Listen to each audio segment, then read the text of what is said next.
আমাদের আজকে ক্লাসে প্রথম অঙ্ক হচ্ছে, প্রথম অঙ্কটা সবাই দেখো। 3 লাখ টাকা ব্যাংকে রাখা 7.5 বছর পর আসল টাকার 1.14 মুনাফা পেলে বার্ষিক সুদের হার কত? সুদের অঙ্ক করার খুব ছোট্ট একটা ফর্মুলা আছে, আমরা সেই ফর্মুলা দিয়েই কিন্তু অঙ্কগুলো করব।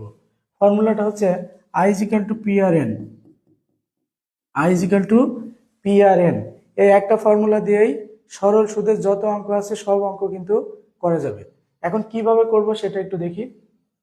আমাদের ফর্মুলা হচ্ছে I is equal to PRN। এখানে I হচ্ছে ইন্টারেস্ট বা সুদ, P হচ্ছে প্রিন্সিপাল মানে আসল, আর হচ্ছে রেট অফ ইন্টারেস্ট সুদের হার, N হচ্ছে টাইম বা সময় বা বছর।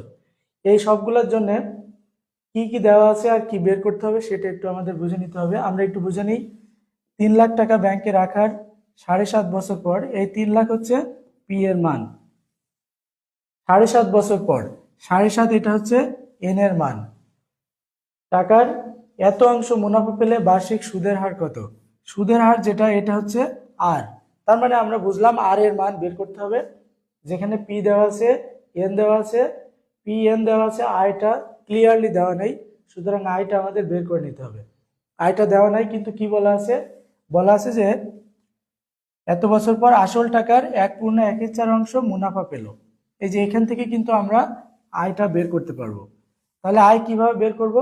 আয় হচ্ছে আসলের 1.14। তাহলে প্রথমে আমরা আয়টা বের করে নিই।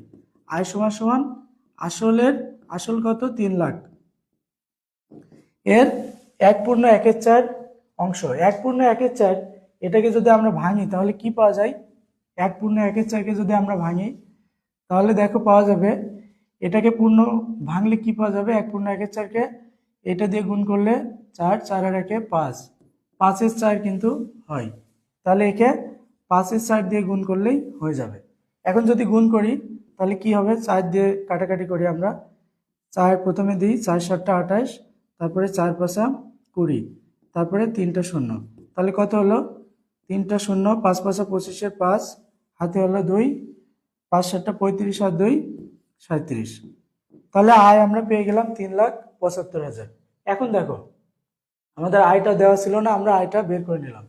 তাহলে আয় দেওয়া আছে, পি দেওয়া আছে, এন দেওয়া আছে, আর এর মান বের করব। আর এর মান কিভাবে বের করব?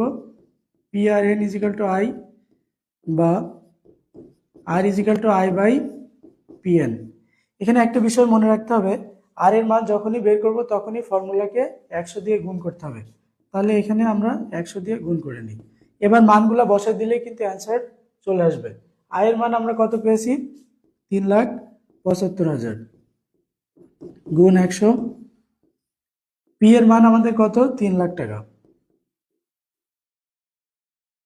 পি এর মান হচ্ছে 3 লাখ। আর এন এর মান কত?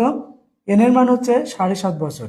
এটাকে যদি আমরা পূর্ণ ভেঙে নিই তাহলে কত হয়? 7 দুগুণে 14 আর 1 15/2। পূর্ণ ভাঙলে হয় 15/2। এইটা এখন ক্যালকুলেশন করলে কিন্তু অ্যান্সার চলে আসবে। কিভাবে ক্যালকুলেশন করবো একটু দেখো। ক্যালকুলেশন করার জন্য আমরা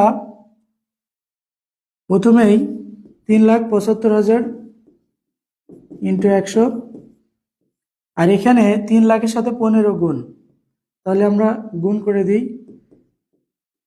3 লাখ ইন্টু 15/2, এইভাবে করে নিলাম। এবার আমরা এটা একটু উল্টায় দিব। উল্টানোর জন্য আমাদের একটু এই পাশে চলে আসতে হবে। তাহলে উপরে কি থাকলো?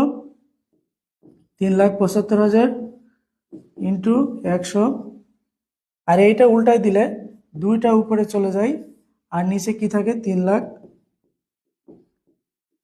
ইন্টু 15। এই যে আমরা এটা সুন্দর করে সাজায় নিলাম, সুন্দর করে সাজিয়ে নিলাম। এবার কাটাকাটি করলে কিন্তু উত্তর চলে আসবে। তাহলে কাটাকাটি করি, এটার সাথে এটা, এটার সাথে এটা, 1 2 3, 1 2 3। তাহলে আর কি কি থাকে? 3 দিয়ে এটাকে কাটলে কত হয়? 3 দিয়ে কাটলে 3 অক্ষে 3, 3 দুগুণে 6, 3 5 15। এবার কি দিয়ে কাটা যায়? 5 দিয়ে যদি কাটি, 3 5 15, আর এখানে 5 দুগুণে 10, 5 5 25। তাহলে এখানে 25 আর 2, 25 আর 2 গুণ করলে কত হলো? 50, আর নিচে হলো 3। এবার যদি আমরা ভাগ করি তাহলে কত হয়? 3 অক্ষে 3, আর 3 দুগুণে 6, 0, 3 6 18। 18 করার পরে 2 থাকলো, তাহলে 2/3। তাহলে স্বর্ণপূর্ণ 2-এর 3। এই যে এটাই হচ্ছে অ্যান্সার। তাহলে অ্যান্সার কত হলো? গ নাম্বার।